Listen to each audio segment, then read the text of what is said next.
When I sit down and I internalize that order and I think about what the event is and I think about what that event is all going to be about and the vibe I've got from the person, I get this sense my creativity and my heart kicks in.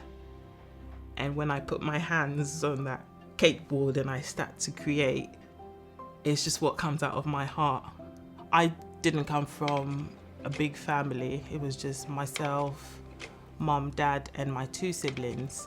But there was the extended family. So although we were quite a very close unit, not a very, very big family, I had cousins, obviously, I had uncles, I had aunties, and there was always that, oh, someone's coming to the house, or someone was always in the house. And I'd say our home was actually the hub. There was always a constant of cousins always coming to stay and people always coming to stay. So yeah, it was a very homely and open environment for all.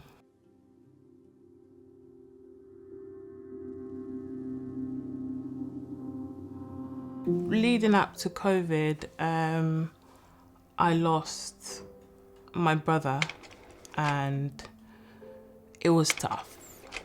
The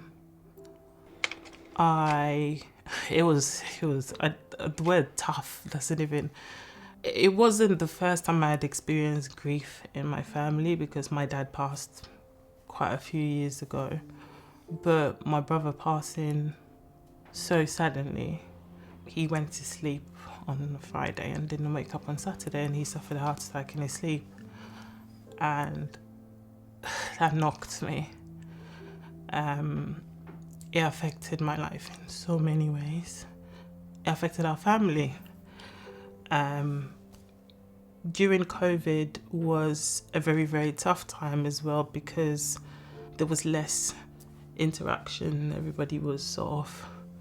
So still having that grief that I was dealing with, and then that new way of life of being in isolation was even more difficult because there wasn't really much help around. My mom didn't live with us. She lived in a different part of London. My sister lived in Nottingham. And during that time, again, it was just a very dark time. And my husband just said to me, he said, look, why not do something? He said, just get yourself going, just do something to solve. Okay, what can I do to just, as therapy, to just give back? Okay, I'll start making loaf cakes. Everybody needs a treat on the weekend. So I started this thing of people place orders during the week for loaf cakes, and then on the weekend they have a treat. So you pick up your loaf cake on a Saturday morning, Friday evening, and then you have your treat. And then people say, oh, do you make birthday cakes? Or do you make cookies? Do you make brownies? And I thought, oh, my husband said, you do. You know how to. You can. And that's how it all started. And in that time, it then became the interaction with people and the putting stuff together. And I then realized that when I was in that zone where I was baking, I forgot about everything. Just after COVID, we came out of lockdown. I lost my sister. And again, that was a very, very tough one because we didn't see it coming. She suffered from full-blown sickle cell and had gone into a crisis. But we guess on this occasion she decided not to reach out. She was 49. And it was really, really tragic because she basically gave up. That took me downhill again, and I just thought, I only have 2 siblings and they're gone again. And luckily, in trying to deal with all that, it was someone contacted me and asking me, oh, can I order a cake? And I just thought, I'm not in the mood for this, because it hadn't died, my passion hadn't died, but I had gone back into that bubble. But then thinking, well, you're going to say no to this person knowing very well that you could do this and you could give them some joy again. All I said to her was, I'll get back to you. And at that point I had to make the decision whether I was going to or I wasn't. And it was that call that got me back, getting that book out, thinking, okay, she wants a cake for this.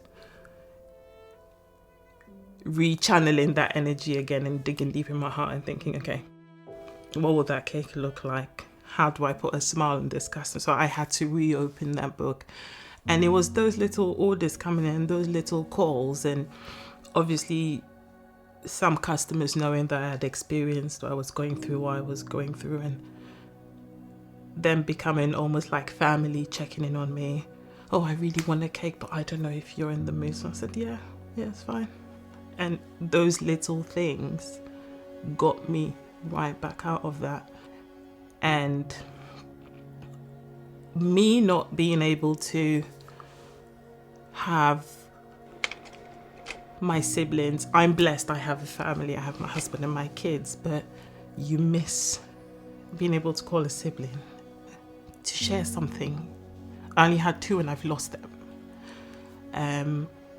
But to know that someone is blessed enough to have a celebration, to have those people around, the same way I tap into my memories of childhood, sometime to come, that family I make a cake for will look at that photo and think, oh, that was a time.